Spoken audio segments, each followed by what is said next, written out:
let's get you guys started. For some reason, it's not hooking up like it normally does. Works. Fortunate for everybody is a great relationship. That is not true in other affiliates. Other affiliates have no relationship between the clubs and the Officials Association, and oftentimes are at odds with each other. So here in Illinois, we're very fortunate that our Officials Association is very involved and very dedicated to not only the membership, but also to AI and the officials, all the way through up to USA Hockey.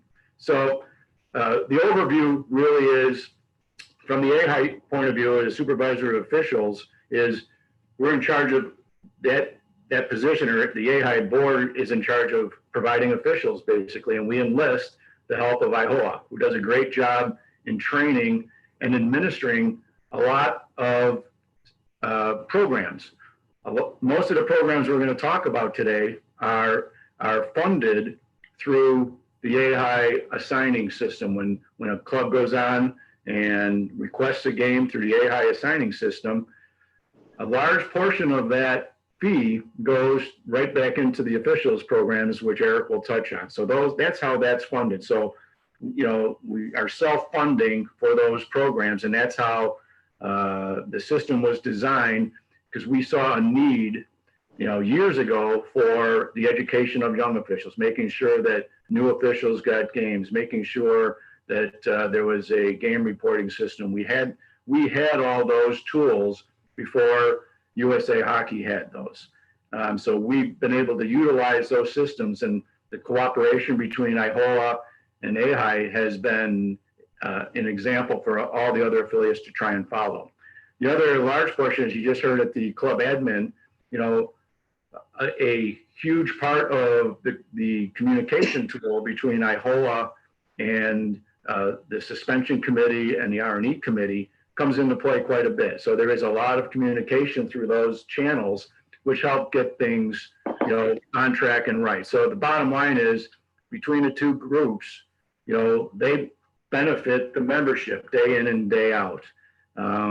So when we talk a little bit more, hopefully Billy Furman will join us in a little bit, and he can talk about the assignments a little bit and why we do it and those types of things. But I'm going to toss it over to Eric, and he's going to explain some of the programs that are a combination between AHI and IHOA to educate the officials, educate the membership, and help retain officials. So, Eric?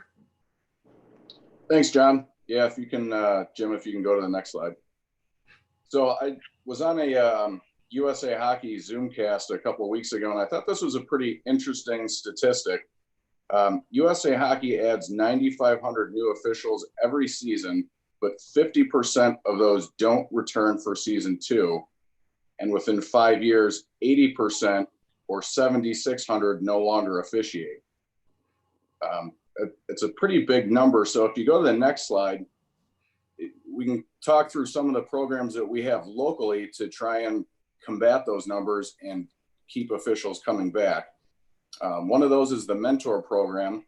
So basically, when we have a new official who's going out for his or her first game, we send out a veteran official who just wears all black, shadows the new official on the ice and talks to him throughout the game, talk to him afterwards, and try and stay in touch with them throughout the season to, make sure that they're developing, or if they have any questions or issues as the season goes. So just one way we try and just build the morale within the membership and keep people coming back.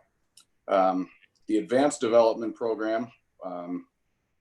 So we get people to come out, and it's usually like some of the younger officials, but what we try and do is through this program, they'll have the ability to work like more upper level games that they may not normally be able to.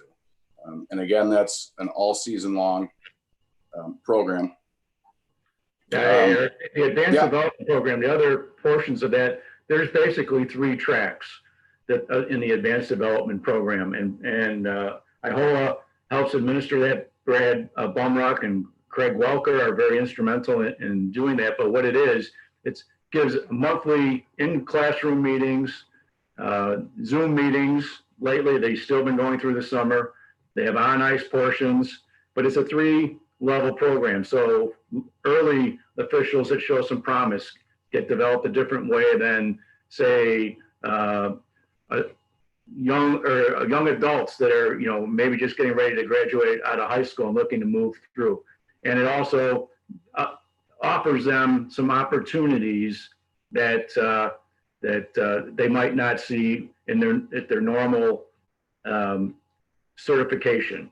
So, I mean, I'm sure that at some point, all of you have seen younger officials maybe teamed with older officials at higher level games just to help mentor them through the program. So that's what that program is, 3-pronged. So it's not just for the advanced kids, it's for the beginning. And it's not just kids. We have officials that are 50, and in that program. So it's a great program. Yep, that's a good way of describing it a little bit more. The scholarship program, we have applicants, and at the end of the season, we award those officials with, it's a monetary award that they can apply towards going to school. So the evaluation program, what we do here is we'll send out a evaluator to a game. What they'll do is they'll try and hide somewhere in the rink, watch the game, take notes, and then they will meet with the officials after the game and go over a couple of strong points and a couple of things that could be worked on, or talk through any issues that happened during the game. This is kind of the segue from the last segment, the performance education and development piece. So what happens here is if somebody writes in either with something positive or with an issue that happened in the game, IHOA has a committee that investigates every single issue that's written in, and we assign, just like AHI does, we assign an investigator and conduct the same type of investigation. And then we'll get back with the club or the officials. And, Kevin Bolger was talking about suspension, and there are times where, officials are suspended. However, we don't publicize that information, but there is discipline that's instituted on the back end.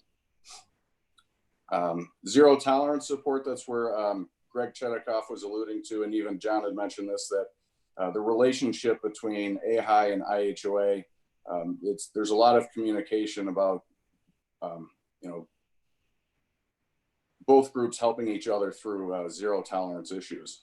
And the final one is club meetings, and we try and get typically a board member from IHOA to as many club meetings as possible to, talk through if it's a rule change year or, just anything that we're focusing on in the coming season. Hey, Eric, if I can jump in, John, and one of you, I think it's important that everybody knows that IHOA has a seat at the table at the AI board as one of the people that are there and in constant communication. I think it's important they know that we you're included, and the input is valuable to what we do from a board perspective. On to the next slide there, Jim. Eric referenced, the loss of officials, and we're not naive to think that there's not multiple reasons for loss of officials. So just like, we as a group in general are nervous about returning players and returning membership, it's no different for officials either. I mean, we have older officials that might possibly feel more compromised and uncomfortable coming back. And then when we talk about younger officials, when things start up, they're going to be starting school. Hockey's going to be starting. Club programs at school, whatever else is going to be starting all at the same time. And officiating might fall between the cracks. On top of that, they're struggling, USA Hockey Officiating is struggling with coming up with the best way to provide seminars. So you can envision a new level 1 official who never actually sees someone face-to-face being certified to come out and officiate their first game, meaning they can do everything virtually. They can do everything online, but no interaction, no on ice session that they could come out. So that's one of the struggles that IHOA and AHI is working through, how to best, educate, especially our new officials. Because when we talk about retention, the questionnaires that we've sent out on why officials quit, certainly some of them are abuse, and that's always the most popular one. And we know that it happens, but it's that's not the only reason people leave officiating or the game in general. It's time. It's a time commitment. It's not easy to become an official. Just like clubs and the coaches have to go through online testing, in-person testing, online modules. All officials do the safe sport. All officials are also screened. So everything that a coach does, the officials actually do more. I mean, they have to actually take tests and possibly know some of the rules. So that's always all contributes to the retention part of it. So trying to combat that, making things as easy as possible and offering them programs to let them know that they're coming in. And so when we talk about club support, we talk about maybe the clubs individually, have scholarship programs for the officials that are in their program, support them. That it's an important part of what they do. I mean, oftentimes officiating games, there'll be other officials that are playing in the games. I'll tell you what, more than once, I've heard that official turn around to the coach and say, "No, they're right, you're wrong." So there is some value there, but in other words, oftentimes when we have younger or less experienced officials, they don't have to be younger, they can be adults, coming in, they're working for their local clubs. Someone that's at Hoffman Estates is not going to be driving to Southwest Ice Arena to officiate a game if they're just starting up. So they're going to know the people in there. And oftentimes the abuse on these inexperienced officials is coming from their own support system, their own clubs. So just an awareness and that we preach to the officials, we're just part of the game. That's all you are. You're not more important than the player. The players are the most important. The coaches are there to support. The officials are there to manage and support. It's still it's a team effort to get the game done. And when we talk about communication between the clubs, coaches, officials, and managers and the assigners, I mean, the AHI assigners do a great job in trying to marry the proper official to the proper level of competition. Now, there are other assigners outside of the AHI assigners that also do a good job. The difference in the platforms, sometimes if some of you use different platforms or some of you participate in non-USA hockey leagues, is those platforms don't support the programs that the AHI assigner platform supports. So in other words, if you pay a fee to those outside programs, those fees are going directly to the assigner, not necessarily to any development programs that might be offered. I can't really speak to those, but the AHI assigner does a great job. And the best communication tools are the managers, with the assigners. So the officials are also, so the assigners are really the key to a lot of this communication, because it's the managers that see that their schedule is wrong, or their managers see that a game has changed, or the managers, see that the game was inputted incorrectly by the leagues, or whatever it is. And the same thing with the officials. I mean, the officials, oftentimes with game changes, it's making sure that the officials know what's going on. And club support also leads to trying to schedule like level games or similar level games together. If you have a squirt bronze game at 10 a.m.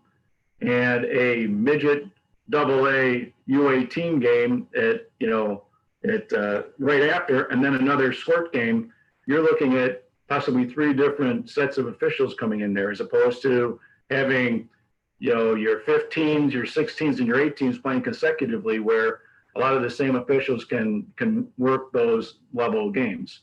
So as the clubs are doing their scheduling and the leagues are doing their scheduling, it's beneficial to get your programs there. Similar with the high school, if JV games follow the varsity games and so on and so forth, so that there's some continuity. It's really tough to have a one-off game, say at McFetridge, on Saturday night at 7:30, and that's the only game being played there. It's tough to get officials, and I know you've all been part of that, but it's also pre-planning up front. And club support also includes the league support. The leagues have been very, very generous in their communication with the assigners and IHOA with trying to do just that. Get their clubs to manage their schedules and support the officials all the way through. So very thankful for the leagues to be part of that. So Eric, do you want to do anything on the seminar update? Yeah, just the last piece on seminars. Again, John alluded to this a minute ago. We're still waiting on a lot of unknowns to be handed down from USA Hockey on the format.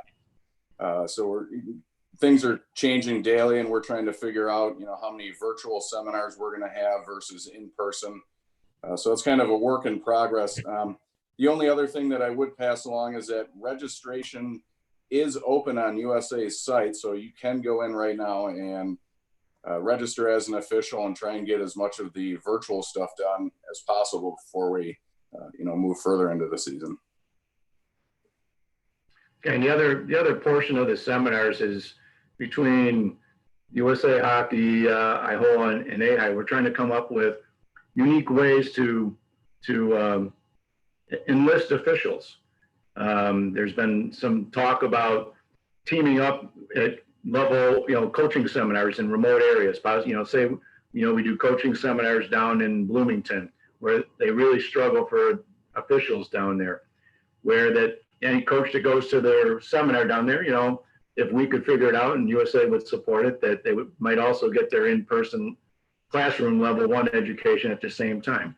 So that's one hurdle out of the way, because it would be beneficial, to have age appropriate coaches type thing also become officials. I mean, it's time consuming on both, but it also gives a new an awareness for the, sometimes the best officials are the ones that have been behind the bench and played, and oftentimes the coaches that have either officiated or possibly have a child that officiates have a different perspective on the correlation between the officials and the players and the team. So, I think that those are important things that we're trying to work on. I know USA Hockey, the CEP program, the officiating program are this is a focus for them. So they're also passing information to IHOA and AHI, and we do have calls, at least every other week, trying to sort out these kind of details and retain our officials. So it's a team effort all the way through, but I think we're for the most part, our level of officials, meaning our numbers, have been fairly steady. And the loss of new officials, IHOA has focused directly in the last few years of making sure that level 1 officials make it to level 2. So once they get over that hurdle, the retention is quite a bit better. So to the point where IHOA personally picks up the phone and calls level 1 officials that haven't registered. They're calling them, say, hey, come on out. We got another seminar. We have this or that. We offer late seminars, in December to pick up a lot of the players. There's a lot of challenges that we're trying to overcome, but between IHOA is doing a great job of trying to figure out some of the solutions. So, is there another slide there, Jimmy? So, no, I guess we're out of things to talk about. Eric, do you have anything else on there? Nope. Any questions out there, Jim? Haven't seen it yet. Anybody has any questions? Certainly just unmute yourself and go ahead and ask a question. Go ahead, Jack. You can ask a question. I have a question. Go ahead. Go ahead, Bob. Okay, so I've talked to several referees in the last couple of weeks that have said, I haven't signed up for anything yet because we don't know if there's going to be a season, and there's nothing on the website about that you would get a refund or anything, any information about what to do in case there's a shortened season or, anything like that. Have you guys thought about that at all? Yeah, USA, the question has been posed to USA. We haven't gotten an answer from them. That was a question that actually the AI subcommittee posed to USA Hockey about, refunds if the season doesn't exist. But again, from USA Hockey's point of view, they're going to have a season. They're national. Here in Illinois, that's one of the reasons you don't see IHOA's information for the seminar information up yet, because that determination would be local. There is some events going on in the background that, that even all officials have to register with USA Hockey no matter what. And that's just part of the certification process. And since it's national, I would highly doubt that any officials would be getting any refunds back from USA Hockey. And IHOA is looking at, Eric, maybe you could speak to this. We're just looking at, any options we can, whether it's a no fund, so you just register with no fee, that type of thing for IHOA. So all the options are on the table, but that's one of the main reasons you don't see seminars listed for IHOA at this time yet. One of the reasons. John? There's a question online. Let me get to that, Jack, before we jump in. What age group for the standalone games is it easier to get officials for? The standalone games, what age group? Yeah. I would say the younger age groups, standalone games are easier because once you get to a high school level, a Bantam, or U14, sorry, U14s and above, including the high school levels, those are only really open to level 3 and level 4 officials for the most part.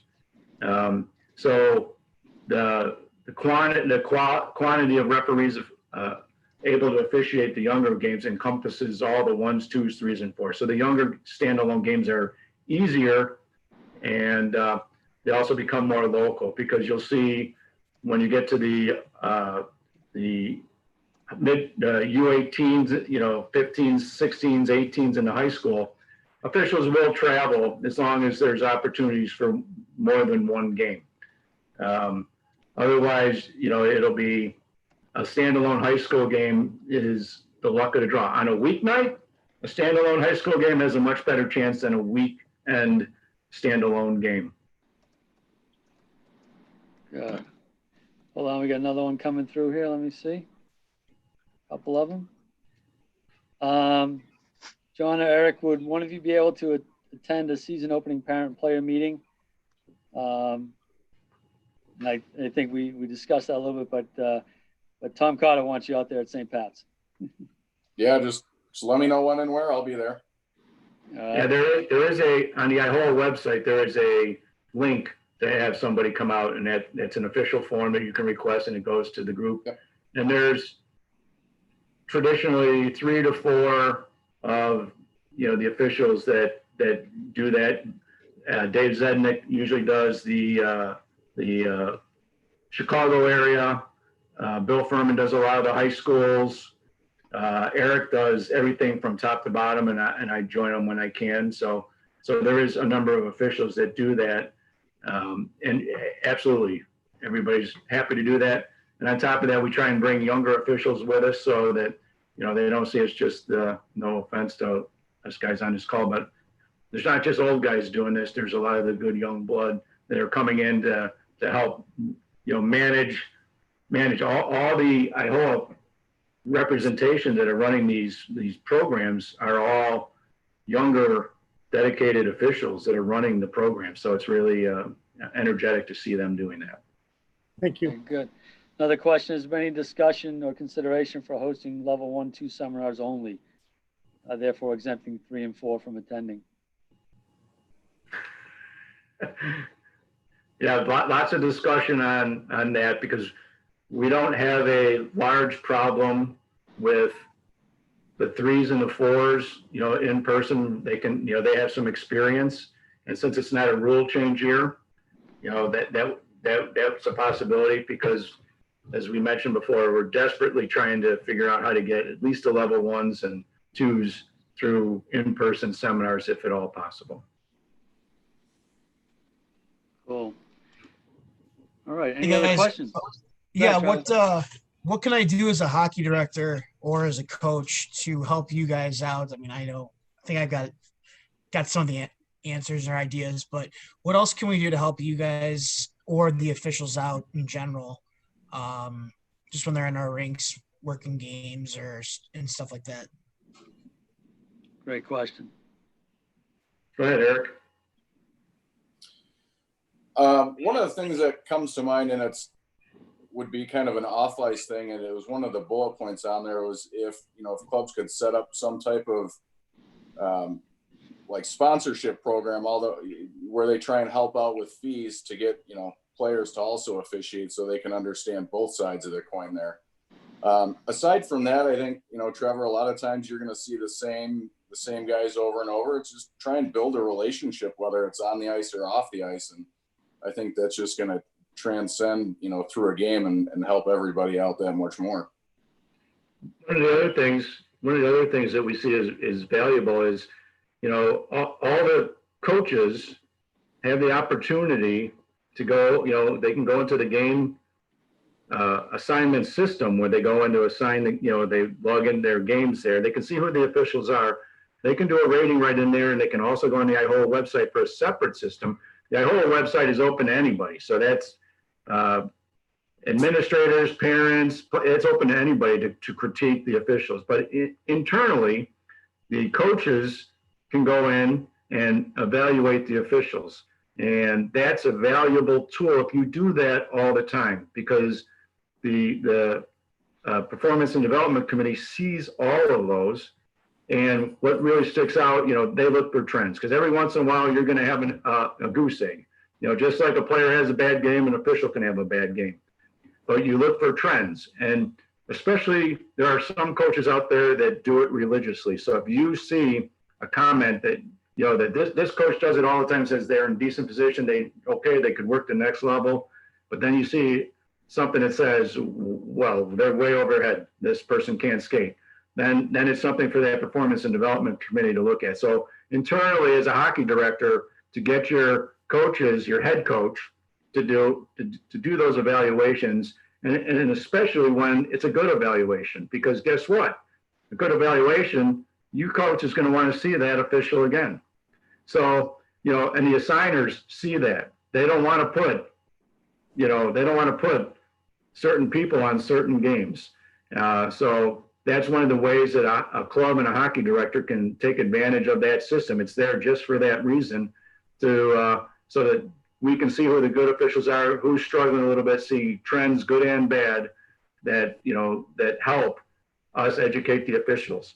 And it helps educate the coaches too, because they know what to look for. So. Good. Any other questions, Jack?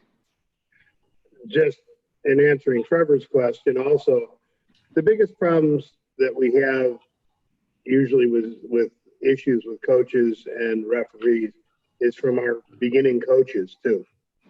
I run high school. The biggest problem I have is with young JV coaches who think that they're still playing the game as opposed to coaching it.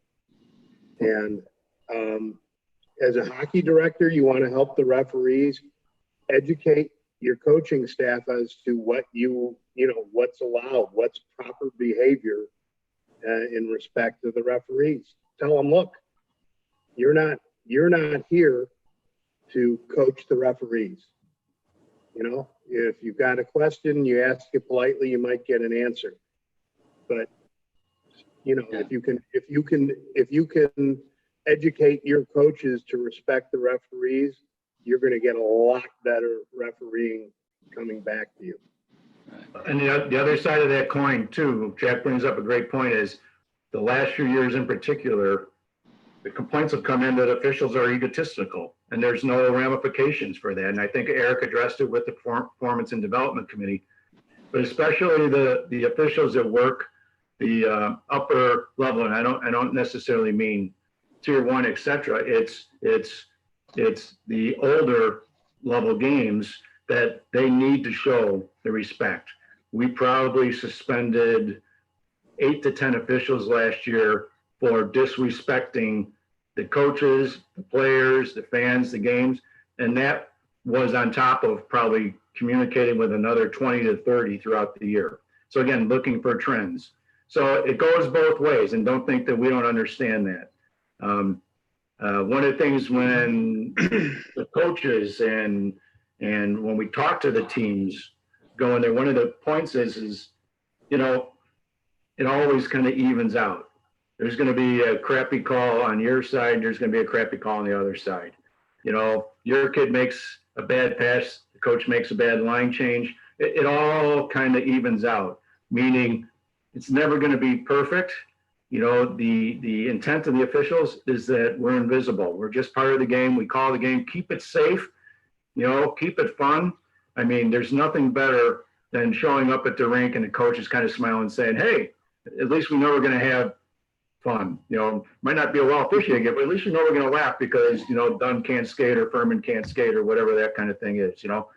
But that's always a good feeling. You know, the other part of it, you know, sometimes when Eric shows up in the rink, the first thing the coaches say is, what did we do wrong? Why is he here? You know? But again, it's all part of the communication tools. And I think that goes a long way.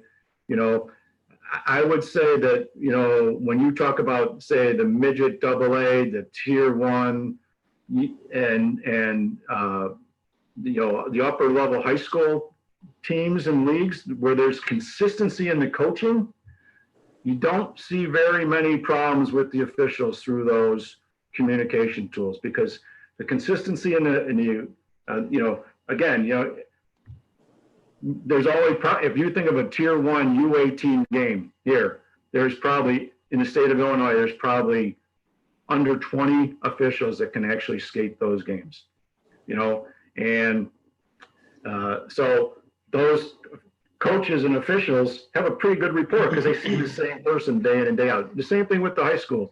If you're, you know, if you're up at, you know, GBN, you're going to see the same officials from that area fairly often because you're playing in that area fairly often. So, you know, everybody kind of gets along, they understand, and you know, over time it becomes a relationship. With the younger officials who aren't quite there, you know, it's difficult for them. You know, you have new coaches. Usually our problems, like I say, it's not in those levels. It's the tier 3, lower level, new level 1, level 2 coaches when we have younger officials, or, you know, the officials that are a little bit like, oh, I'm working below my level. You just be happy that I'm actually here. You know, so we don't want to encourage that, but that's usually, it's a communication tool. And so Iowa works diligently on that in their seminars. Trevor, this is Don Allard. I was supervisor of officials for 10 years, and Jack hit on it succinctly. And I applaud you for asking the question what you could do. And the number one thing that I found with kids that are refereeing light or squirt hockey, they quit because a coach gets on them. And the number one thing you could do is sit all your coaches down and let them know that these guys are just human. And if they yell at them, they won't get better, they'll get worse. And then they'll quit. And then we have to sign up new kids every year. And every year at the squirt and might level, you're recycling brand new kids all the time because coaches, for whatever reason, get a little too excited. When the coach gets excited and starts yelling, generally the kids get out of control. And then that's when all of a sudden everybody's yelling that the referee has to take control of the game. The parents will get out, do the same thing. If they start yelling because they see the coach, they think, well, maybe the coach knows what he's doing and it's time to get on the officials. But you hit the point absolutely right on the nail. Talk to the coaches and let them know that they're the biggest reason why young kids drop out of the game. Hey, hey, Eric, a question came on. Is it appropriate for team managers or somebody to check on the presence of referees about 10 minutes before the game? There's been times, rarely, but there's been instances where the officials aren't there and we don't find out till game time. I would say for the most part, it's not necessary. you know, if you're concerned about it, I don't think there's anything wrong with knocking on the door and waiting for an answer and just checking to make sure somebody's there.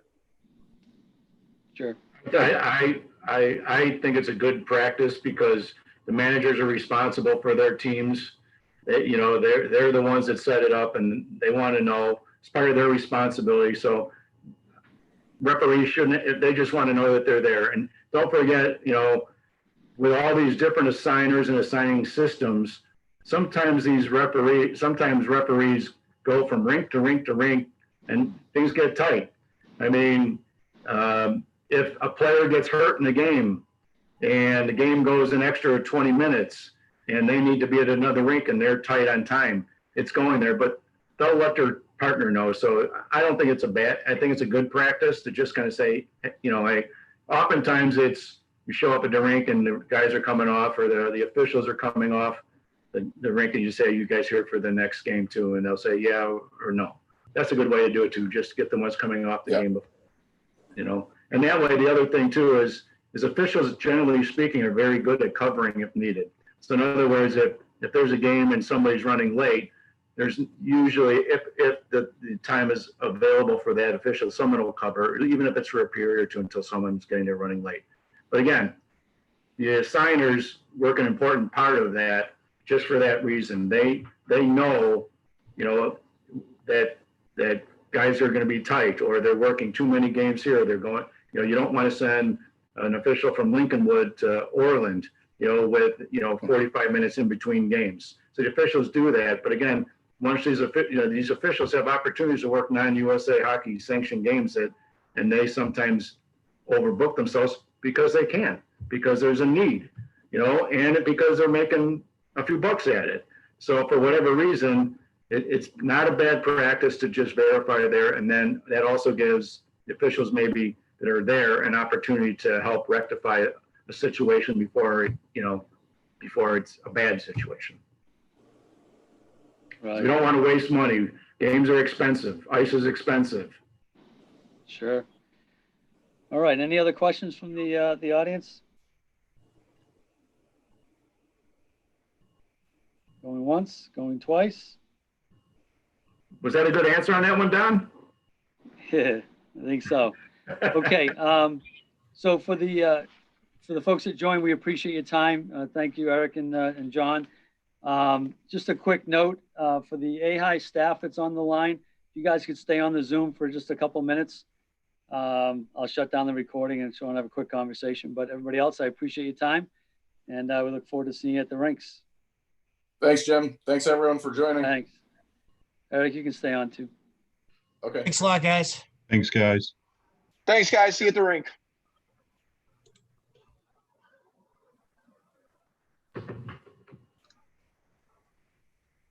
Hey, Eric, Hi, Jack. I wanted to know that Billy Furman had the ability to marry couples. John said something about marrying things, and I didn't know that Billy had that ability. Learn something new every day, don't you? I went to a wedding where the guy got his wedding thing like an hour beforehand or something like that. And it didn't cost anything. Well, at least he was in the locker room 30 minutes early. Yeah. Eric, if you slide over to your left a little bit, you'll just have a big 0 behind your head, and then you'll just be done. Like that? Kind of looks like that heavenly halo. I like it. If I duck down, does that work? All right, hang on, guys. Got a couple. Moving a few. I'm gonna fall off the chair if I try that. Okay. Hey, just real quick to the group that's left, the AHI folks and staff. A couple of quick things. Thank you for all your efforts today. So you know, as we were doing this, it was recorded on YouTube Live. Gretchen was monitoring YouTube for us and sending me questions that were coming off of the YouTube chat. So a few additional questions you might. Oh, you know what? Let me stop recording. Oops. Yeah, you know, that's just